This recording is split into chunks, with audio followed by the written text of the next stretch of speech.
Tem alguns filmes que quanto mais você assiste, mais você vai pegando os detalhes, os meandros dele. Uma piadinha aqui, uma coisinha referência a outro filme e até uma laranja pode significar um sinal da morte. No vídeo de hoje eu vou te mostrar algumas mensagens subliminares que você deixou passar, mas eu estou aqui impávido e colosso para mostrar para vocês e não deixar que isso aconteça, né? Eu vou aqui te guiar pela mão, hoje vai ser divertido no Nerd Show.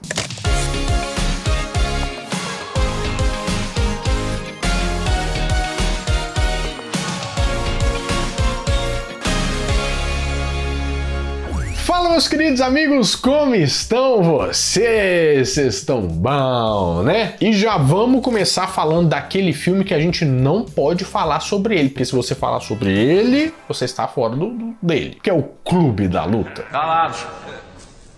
O que significa que muitos de vocês quebraram as duas primeiras regras do Clube da Luta. Clube da Luta, um filme de 1999 que, pasmem, no início, quando ele foi lançado, não era considerado um filme muito bom, não. A ponto das pessoas que estavam no cinema saírem de lá porque estavam achando meio... O que isso quer dizer? Não perda de tempo.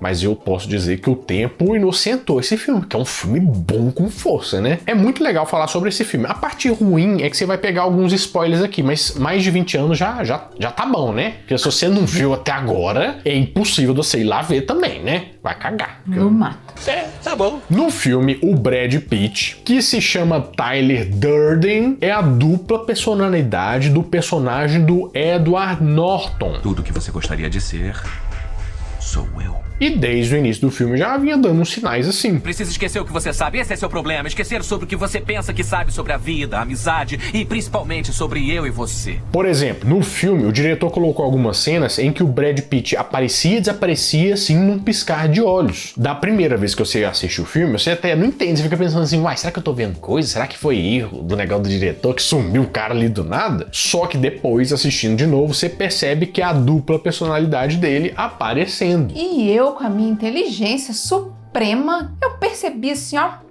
desde o início. Barbarelando. Outro dia você tava tendo dificuldades com o rótulo do leite ali, a identificar as vaquinhas. Você podia me defender.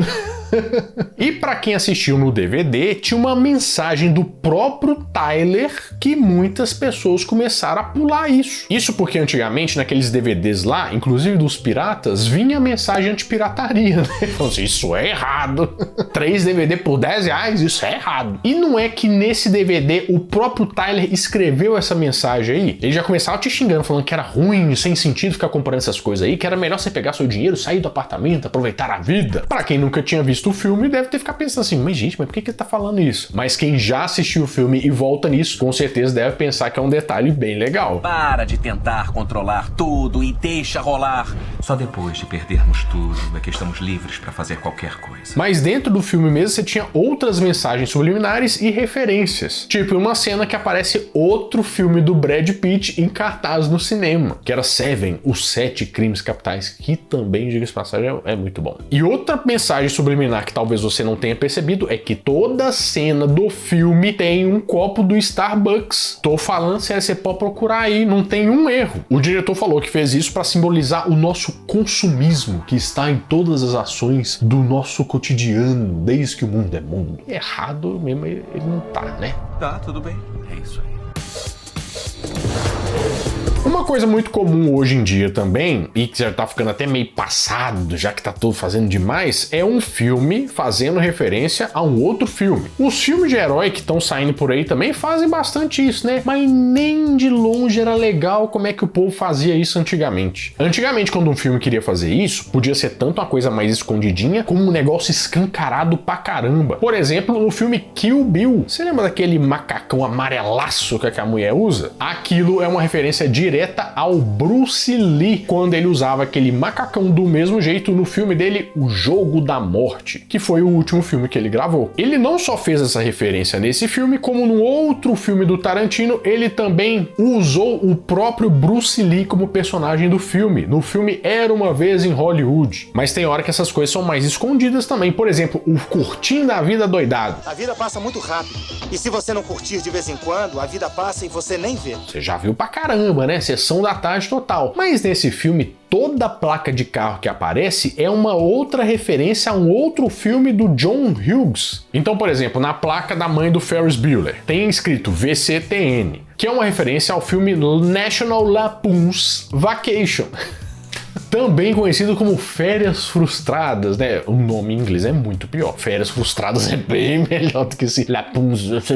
Uai, mas o próprio Curtindo a Vida Doidado em inglês é Ferris Bueller Day Off? É, esse povo não sabe dar mesmo os nomes não, né? Deixa com nós que a gente resolve. E no carro do pai tem escrito MMOM, que é aquele filme Dona de Casa por Acaso. No carro da Janine tem a placa TBC, que é uma referência ao filme The Breakfast Club, ou, tradução, né, O Clube dos Cinco. E no carro do Rooney tem a placa 4FBDO, que faz referência ao próprio filme Ferris Bueller Day Off, Curtindo a Vida adoidado. Detalhes tão pequenos de nós dois. Que ninguém se importa. Diga-se de passagem. Coma torta! Olha só, pai, como é que ele fala comigo. Mas em alguns casos, os diretores começam a usar algumas coisas para fazer referência para outros filmes e os fãs começam a criar várias teorias para isso. Você quer ver um exemplo? O Tim Burton, que é um diretor muito famoso, é muito conhecido pelos filmes mais góticos, mais sombrios dele. Por exemplo, Os Fantasmas Se Divertem, A Noiva Cadáver e Edward Mãos de Tesoura.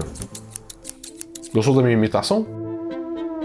Não! E dentre todos os filmes que ele tem no currículo, a gente pode falar de dois. Um deles é Batman e o outro, A Fantástica Fábrica de Chocolate. O que você pode não ter percebido é que esses dois filmes têm uma coisa em comum. Isso porque no filme, o Coringa usa uma substância que chama Smilex pra atacar as vítimas dele, né? E até aí a gente pensa que é só um nome aleatório. Só que em 2005, quando ele foi fazer o filme da Fantástica Fábrica de Chocolate, o pai do menino lá, o protagonista, trabalha numa fábrica de pasta de dente da Smilex. E é claro que o pessoal começou a falar assim, porque então o Coringa, que é o dono da fábrica, do negócio, da pasta de dente, e pega o quadro e começa a fazer aquelas várias coisas. E na verdade, o Tim Burton só achou um nome legal e reaproveitou de um filme pro outro, mas não tem nenhuma relação assim mesmo não, sabe? É meio tipo, não, eu só tava com preguiça mesmo. Eu consigo entender ele plenamente.